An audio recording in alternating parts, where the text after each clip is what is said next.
নমস্কার বন্ধুরা, গোপাল ভাঁড়ের গল্প চ্যানেলে আপনাদের আরও একবার স্বাগত। গোপাল ভাঁড়ের গল্পতে আজকে আপনারা শুনতে পাবেন গাধার মৃত্যুতে তোর কি।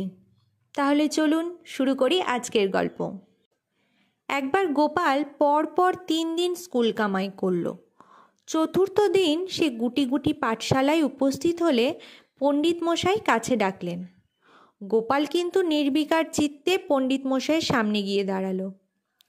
পণ্ডিত মশাই চোখ গরম করে বললেন, গোপাল, পরশুর আগের দিন পাঠশালায় আসিসনি কেন? গোপাল তেমনি নির্বিকার চিত্তে স্বাভাবিক কণ্ঠেই জবাব দিল, আগে খুব পেট কামড়াচ্ছিল, ব্যথায় একেবারে মেঝেতে পড়ে গড়াগড়ি খাচ্ছিলাম, তাই।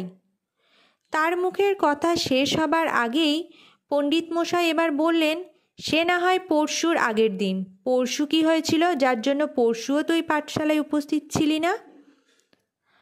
আগে পরশু আমাদের ধোপার গাধাটা হঠাৎ মারা গেল, ব্যাস আমার পাঠশালায় আসা বন্ধ হয়ে গেল। এ কি অদ্ভুত কথা গোপাল, ধোপার গাধা মারা গেছে তো তাতে তোর কি শুনি? কি যে বলেন পণ্ডিত মশাই, ধোপাটি সারা বছর আমাদের কাপড় কাচে, তার অমন তরতাজা গাধাটি মারা গেল। গাধাটিকে হারিয়ে সে শোকে একেবারে ভেঙে পড়েছে।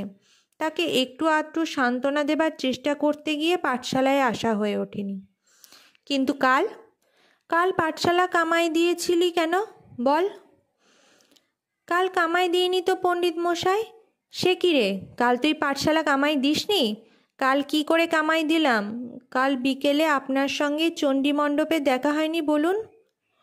গোপালের বুদ্ধিমত্তার পরিচয় পেয়ে বৃদ্ধ পণ্ডিত মশাইয়ের রাগ মুহূর্তে জল হয়ে গেল। তাকে আর শাস্তি দেওয়া হলো না। তো বন্ধুরা, গল্পটি আপনাদের কেমন লাগলো অবশ্যই কমেন্টের মাধ্যমে জানাবেন এবং লাইক শেয়ার করবেন, এবং চ্যানেলে যদি নতুন হয়ে থাকেন চ্যানেলটিকে সাবস্ক্রাইব করে আমার পাশে থাকবেন। ফিরে আসবো খুব তাড়াতাড়ি নতুন একটি গল্পের সাথে।